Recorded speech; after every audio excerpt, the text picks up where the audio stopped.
पहला दिन एक बेलपत्र शिव को अपनी मनोकामना कर कर रोग धोग बीमारी तकलीफ कष्ट दूर करने के लिए शंकर के शिवलिंग पर अगर बन सके तो मंदिर में, आप लोग तो यहाँ है तो देवाधिदेव महादेव कमकर शंकर को चढ़ाओ, और अगर बेलपत्र नहीं हो तो बेलपत्र जो चढ़ी हुई हो उसी को धोकर वापिस चढ़ा।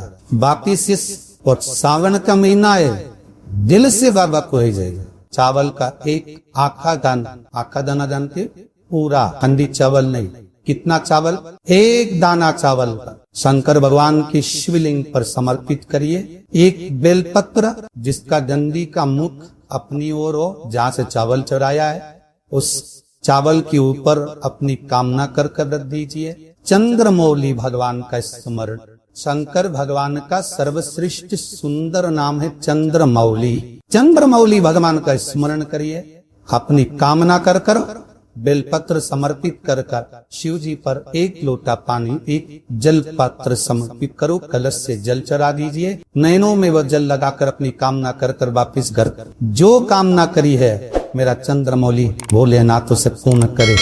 माना दुनिया के लोग नहीं समझते कि शंकर पर जल चढ़ाने का क्या लाभ है। शिव महापुराण कहती है, अगर एक दिन शिव महापुराण की कथा कहती है सोमवार के दिन भगवान शंकर को अगर जल चढ़ाया जाता है तो घर में तेज लक्ष्मी प्राप्त होती। क्या मिलती है? तेज लक्ष्मी। पूरी दुनिया में केवल एक बेलपत्र का वृक्ष कैसा होता है जिस वृक्ष के नीचे माता लक्ष्मी शाम के समय पर बुआरी लगाने के लिए जाती है, झाड़ू लगा देती। जिसके यहाँ लक्ष्मी नहीं दिखती हो, पैसा घर में नहीं आता हो, बहुत चिंता लगी रहती हो, लक्ष्मी से जुड़ी हुई, व्यापार से जुड़ी हुई, पैसा है ही नहीं है, बहुत मेहनत कर रहे हैं। सोमवार की सोमवार 5 सोमवार बेलपत्री के पेड़ के नीचे एक घी का दिया लगाना चालू कर दी। शाम के थोड़ी सी मिट्टी बेलपत्री के पेड़ के नीचे की उठा कर लिया, घर के अंदर लाकर इतनी सी मिट्टी लाकर पटक लगी। 5 सोमवार करके देखो, 6 सोमवार में करने की जरूरत नहीं पड़ेगी, व्यापार अपनी अब्बर में चालू होगा। लक्ष्मी शाम के समय पर प्रतिदिन बेलपत्र के पेड़ के नीचे हुआरी लान। पहले की कथा में कहा, फिर कहते हैं, जिस व्यक्ति के जीवन में धन संपदा वैभव सत्ता लक्ष्मी की थोड़ी भी कमी दिखती हो उसको बेलपत्री के वृक्ष का पूजन चालू कर देना चाहिए। सोमवार के दिन बेलपत्र वृक्ष के नीचे जल चढ़ाकर जल का सिंचन कर कर उसी बेलपत्र के नीचे शाम के समय पर संध्या काल में प्रदोष काल में भगवान देवाधिदेव महादेव गौरी शंकर का स्मरण कर बेलपत्र की जड़ की और बेलपत्र की तना की और बेलपत्र के वृक्ष की और तुम्हारा मुख हो। कोई आसन नहीं, कोई आसन नहीं, केवल बेलपत्र के वृक्ष की ओर तुम्हारा मुख हो। जहां बेलपत्री का वृक्ष है उसके नीचे बैठकर उसकी छाया में उसकी ओट में पंचाक्षर मंत्र नमः शिवाय या फिर शराक्षर मंत्र ओम नमः शिवाय या फिर श्री शिवाय नमस्तुभ्यम का स्मरण कर कर अपने हृदय की बात गौरी शंकर से महादेव से कहे। शिव महापुराण की कथा कहती है 7 दिनों में एक दिन सोमवार का हिसाब होता है जिस दिन 33 कोटि देवी देवता बेलपत्री के वृक्ष के नीचे बैठकर भगवान शंकर और पार्वती का स्मरण करते हैं और शिव पार्वती उनकी जोड़ियां खुशियों से भरते हैं।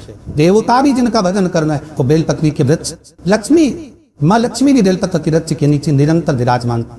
आप लोगों से एक निवेदन और करना चाहेंगे, ये मनुष्य का शरीर जब तक रहे, ये मानव की देह जब तक रहे, जिंदगी में ये बेलपत्री का वृक्ष अपने रहते रहते कहीं पर भी लगाना, उसको बड़ा करना, उसको बड़ा कर कर जैसे अपने बच्चे को बड़ा करते हो ऐसे लगाकर बड़ा कर कर महादेव से कहना कि मैंने अपनी जिंदगी में मैं मर भी जाऊं, मेरे प्राण छूट भी जाए, मेरे जाने के बाद मेरे घर के लोग एक लोटा जल चढ़ाए ना चढ़ाए, बेलपत्री चढ़ाए ना चढ़ाए, पर ये वृक्ष मैंने बेलपत्री का लगा दिया, अगर मैं मर दी गई तो मेरे मरने के बाद भी मेरे हाथ की बेलपत्र महादेव को चलती रहेगी, महादेव को प्राप्त।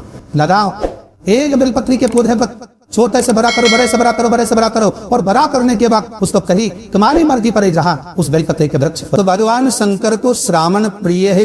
एक कारण कहा कि मंथन में जो विष निकला उस विष का पान किया और भगवान देवताओं ने मिलकर भगवान शंकर का जलाभिषेक किया। दूसरा कारण कहा माता सती ने शंकर को पाने के लिए श्रावण के महीने में ही सबसे ज्यादा साधना करी है।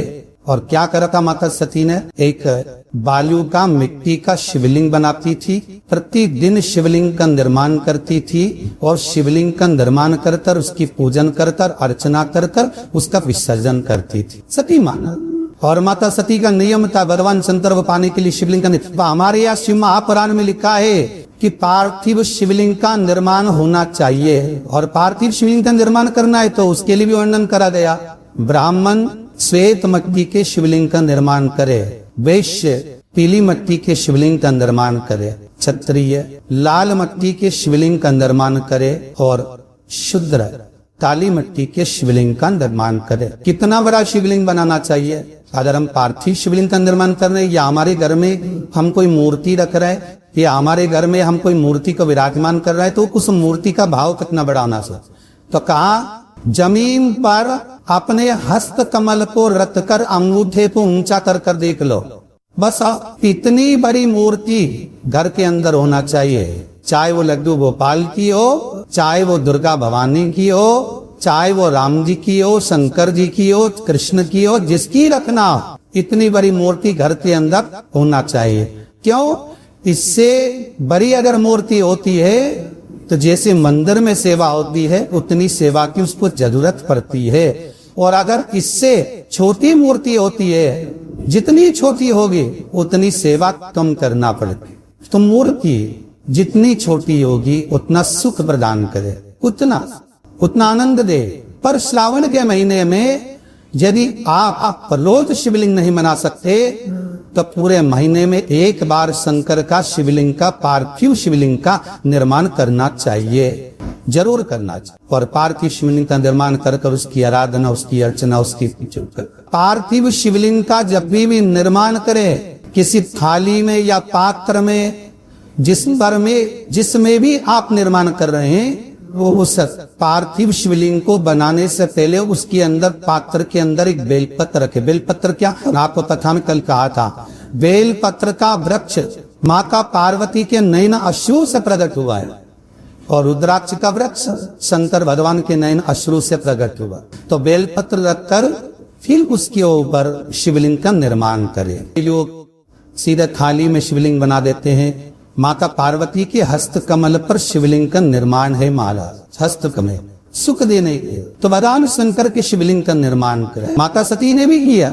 यही श्रावण के महीने में माता सती शंकर भगवान के शिवलिंग का निर्माण करती है, पूजन करती है, अर्चना करती है। फिर शाम के समय उस शिवलिंग को मस्तक पर स्पर्श कर जलाशय में, कुंड में, जल में, बावड़ी में, कुएं में, तालाब में उसका विसर्जन करते। दूसरा कारण का सती शंकर को इसी श्रावण में रिझाई थी, इसलिए शंकर को श्रावण अति प्रिय है। बाकी पहले आती है नवमी, फिर आवेगी एकादशी देवसोनी।